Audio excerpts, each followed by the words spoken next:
महाराष्ट्र राज्यामध्ये विधानसभेचे बिगुल वाजण्यासाठी काही दिवसांचाच अवधी उरला असून संपूर्ण महाराष्ट्रातील मतदारांचे तसेच नागरिकांचे लक्ष या विधानसभेकडे लागले आहे. कारण ही विधानसभा ही ऐतिहासिक विधानसभा होणार आहे.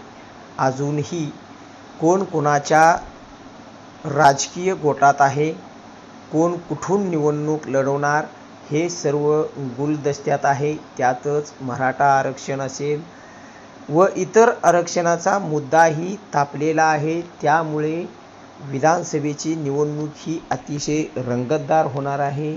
सोलापूर जिल्ह्यामध्येही याचे आपणाला मोठ्या प्रमाणात रंगतदार निवडणूक असल्याचे चित्र दिसत आहे.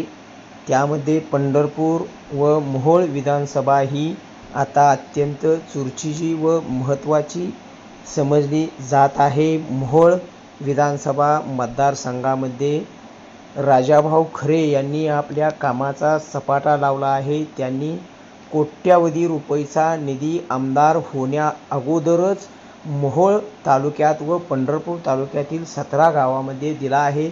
त्यामुळे नागरिकांचा लोंढा आता राजाभाऊ खरे यांच्याकडे वळालेला दिसत आहे. एखाद्या आमदारांच्या जवळ माणसांचा तसेच कार्यकर्त्यांचा एवढा मोठा फौजफाटा नाही. एवढा फौजफाटा आता राजाभाऊ खरे यांच्याजवळ असल्याचे दिसत आहे.